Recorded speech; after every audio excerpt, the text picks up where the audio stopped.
I love the array of news. I love the different cultures, and I love how the journalists embed themselves in these different areas and able to still tap into the community and tell everyday stories about everyday people. Chauncy Glover, Kcal News.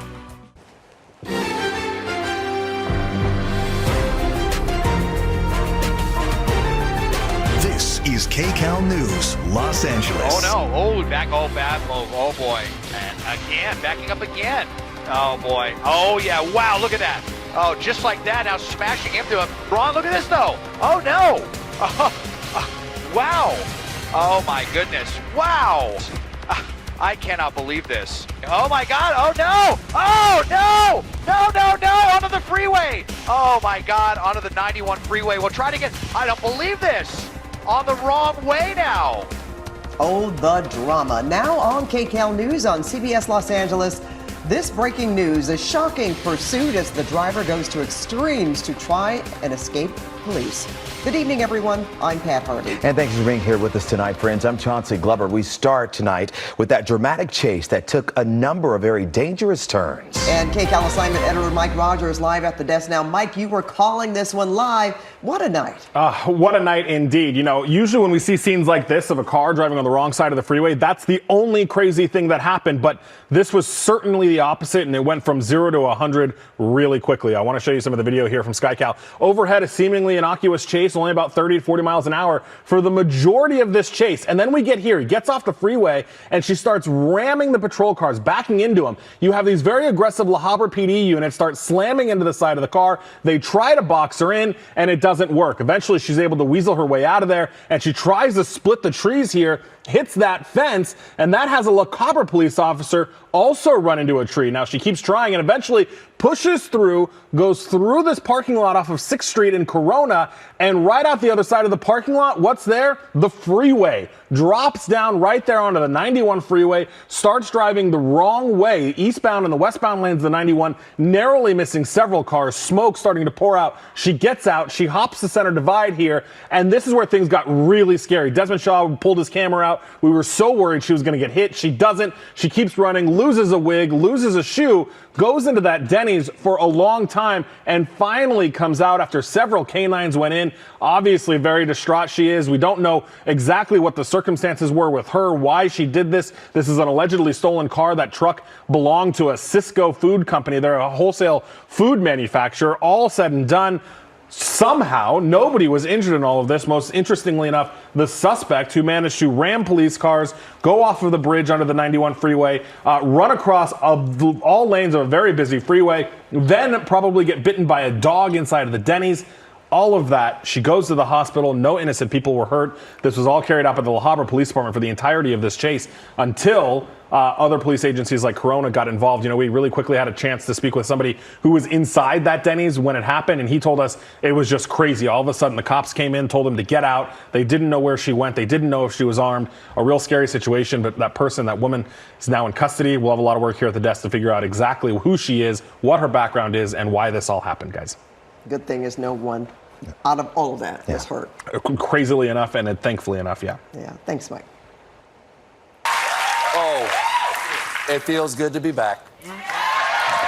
They are back. New material and fresh jokes tonight on TV. All the major late night shows are finally back for the first time since the writer's strike began 5 months ago. And hopes for a Hollywood ending in the actor strike are rekindled tonight. And Kcal News reporter Lori Perez is live in the newsroom now with the big developments. Lori. Well, tonight, the fight is on to get a huge homeless encampment in Hollywood off the street. People who live nearby say it's been there for years now, and they're fed up. Kcal's news reporter Joy Benedict has their frustration tonight. And also, she spoke with those who call the encampment home. There's prostitution. Not being safe to walk around at night. Police are overworked. It was a cry for help at this community center as neighbor after neighbor spoke up about a homeless encampment they say has gone too far. I found needles behind my business. I found human waste behind my business. I've had a naked person run through the next door. The encampment is on Poinsettia Place in Hollywood. Cell phone video from this morning shows people in the street, some barely clothed, and trash everywhere. Looks like a bomb exploded there. There's garbage, condoms, needles, trash, and it's right across you from a park where there's kids. This evening, it looked about the same, but those who live here tell a different story. I've been out here, since 2013, and I've been homeless ever since then. Farah says she wants a home, but has nowhere to go. The struggle for me has been that I'm a convict, that I'm a drug addict, I'm African American, I'm transgender. I have my mental health, I'm HIV positive. Barriers, she says, prevent her from getting assistance. What we're experiencing, it can happen to anyone. A few tents away is Ari. This is our first time on the streets. Ari says they were homeless in Illinois, but they came to LA 3 months ago because they heard they could get help here. Opening and welcoming of trans people. You just wanted a safe space. Yep. Somewhere that would actually help in this uncaring world. But this encampment isn't new. This is video from the same street when a fight broke out 5 years ago. These neighbors say in all its cleanup, the city has forgotten them. The safety of the neighborhood is at risk. Which brings us back to this community meeting where they're hoping to draw the attention of the city council, not only to get their neighborhood back, but to make sure those living here get the help they clearly need. It's just falling apart at the seams. Eventually, it's going to be irreparable. This district is represented by council member Yaroslavsky, and she says she has the only district where she doesn't have any general population beds for the unhoused, which makes cleaning up encampments like this one very, very difficult. Nonetheless, this committee did vote to go ahead and move that letter forward to the neighborhood council in hopes of getting the attention of the city. Joy Benedict, Kcal News. Well, a man accused of opening fire and killing a man in Garden Grove last week is back in that neighborhood tonight. This as prosecutors try to figure out whether charges will be filed. Officers tell us the man who was shot was in his mid-30s and was not armed. A witness says he saw the man sleeping here on the sidewalk that morning. Detectives returned to the scene to get more information about the shooter, who they say is in his late 60s and had a valid concealed weapons permit. According to police, the shooter said there was a confrontation. I see him lying down, face this way. I see blood coming out from his mouth and his chest. He tried to attack me, so I shot him. Those are his exact words. Obviously, you can't just shoot random people, but there was something in that investigation or in that incident that led him to probably be in fear for his life or something of that nature, which is what led to that. And if not, that's what we have to determine. Police say the man turned over other firearms to police. Well, Congress may have avoided a government shutdown, but the drama is far from over. Tonight, Representative Matt Gaetz made good on his promise to file a resolution to oust Kevin McCarthy as House Speaker. I do not think it's good for the House. I do not think it's good for this institution. I do not think this is good for the country. We've got 45 days here to do our work, and someone wants to continue to string this out. Now, Gaetz's calls to push out McCarthy escalated over the weekend after McCarthy relied on Democrats to provide the necessary votes to fund the government. One of the contentious points here has been funding for Ukraine, we know, which was also left out of that bill over the weekend. Now, lawmakers have a little more. You cannot, under any circumstances, allow America's support for Ukraine to be interrupted. Now lawmakers have a little more than a month to find common ground here on long-term funding to try to keep things running. Yeah. And now this is a perfect segue to our newest member of the Kcal team, Chauncy Glover. Wanted to tell us where you come from, but tell us about the project you have that I'm going to donate money to once I win this lottery. Thank you so much. So blessed to be here in Los Angeles. I'm originally from Alabama, country boy. I just moved here after spending 8 years there in Houston, but it was in Detroit, a story I'll never forget. Breaking news, a young man had robbed a basketball coach, shot him. I watched that young man die on the streets of Detroit, and I was compelled to go back to that high school, and I started the Chauncy Glover Project a few months later, which is a hands-on nonprofit where we mentor young boys of color in the inner city. I am so proud. This has been my life's purpose and work, and to date we've sent more than 350 boys of color to college, and we've mentored more than 1,000, and I'm looking forward to possibly one day bringing it here to Los Angeles, because as I do the research and I talk to the folks out in the community, it is There's certainly a need. needed. There's a big need. But you know what? We love listening to hear you talk about it, but why not hear from one of the mentors or mentees? Hello, my name is Avery Robinson, and I am from Houston, Texas. I just want to congratulate Mr. Glover on his new beginnings. Thank you, Mr. Glover, for teaching me everything and inspiring me for over the years. I wanted to congratulate you and wish you well on your new journeys. Always remember that the sky is the limit and to never stop dreaming.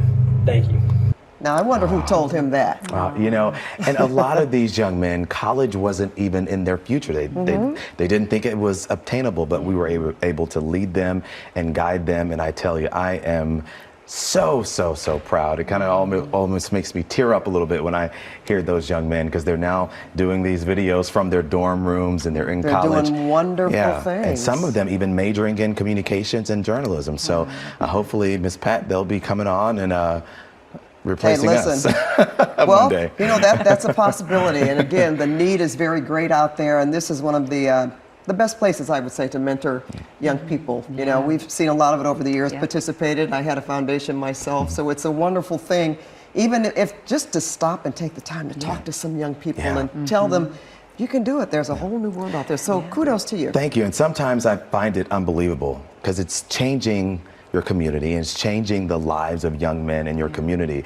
And I see them grow up and matriculate out of college and into adulthood and into their first jobs. And I'm like, just think if we had 100 Chauncey Glovers. No, you don't want 100 Chauncey Glovers, well, trust me. But if you did that, if they did that kind of work, you get what I'm saying here, then, you know, this would be a better place. And that's what it takes. Us, right, exactly. Absolutely. The gift that keeps on giving. There you go. Love how you put it there. Well, so welcome, Chauncey. Thank you. And I brought the Houston heat. You brought the Houston heat all of a sudden. You know, we were in the 60s and it was cold and it was raining this weekend. Do you remember that? Oh my goodness, yes. Did you tell them about the Santa Ana winds? Oh yeah, I learned. Have you experienced the Santa Ana winds? You are in for a true Southern Californian forecast, that's for sure. So when the Santa Anas come, we get excited. So here's the thing, and I'll give you the whole rundown. The rundown is we get excited because it's sunny, and we love the sun because, you know, we live here in Southern California, and that's a big part of it, right? But there is a but, because you get the sun, but you also get the wind and you get the dry. And when you get the three things, right, that's a recipe for the Santa Anas, or really for fire weather. It's wind, it's low relative humidity, and it's heat. So when you get all three, that's when we really get an offshore Santa Ana event and we get elevated fire danger. So that could transpire later in the week as temperatures climb. It's going to be a weak to moderate Santa Ana wind event, so not strong, but still looking at elevated fire danger because of those Santa Anas. Temperatures will be in the 90s and the triple digits potentially mid to late week. We do have a hot weekend ahead as well. So let's take a closer look at what we're dealing with right now. We're warmer tonight compared to this time last night. We're clear and we're expecting plenty of sunshine. The marine layer is no longer, and temperatures tonight mostly in the 50s. So it's a cool night for us with 50s and 60s, but a much warmer day tomorrow. And with that, let's get a look at my extended forecast right here. For the Basin in Orange County, 70s turning to 80s, quickly turning to 90s by the time we hit the end of the week and the weekend. The valleys, triple digits by Friday. Pretty unbelievable. We were in the 60s in the valleys this weekend with hundreds by Friday, and for the IE, 90s through at least Sunday. Pat, Chauncey, back to you. I love the array of news. I love the different cultures, and I love how the journalists embed themselves in these different areas and able to still tap into the community and tell everyday stories about everyday people. Chauncy Glover, Kcal News. And that's a look at sports for the 11 o'clock hour. Back to you. And once again, welcome, partner. This is the sports capital of the world. You'll see. Thank you, Jim. And I'm waiting on my first basketball game. You got a deal. Floor seats. Second row on the floor. He doesn't ask for much, does he? Under the floor. Thanks a lot, Jim. All right. Well, just before Colbert, it's that time of year again. We meet the 2024 Tournament of Roses Royal Court, and we're also finding out tonight who inspired this year's theme. That's straight ahead. And just before Colbert, here they are, the 2024 Tournament of Roses Royal Court. The 7 newest ambassadors will represent the 135th Tournament and Parade down Colorado Boulevard January 1st. Now, the theme of the New Year's Day event is celebrating a world of music, the universal language. It's been a great day with you. My first day here, friend. There we go. Coming back tomorrow. And thank you. I am. I'm coming back. Thank you all so much for joining us tonight. We are streaming, of course, 24/7 on CBS News Los Angeles. And Kcal News Mornings is back at 4 a.m. The Late Show with Stephen Colbert is next. And join us back here tomorrow night. I love the array of news. I love the different cultures, and I love how the journalists embed themselves in these different areas and able to still tap into the community and tell everyday stories about everyday people. Chauncy Glover, Kcal News. CBS News Los Angeles, your local news, streaming wherever, whenever.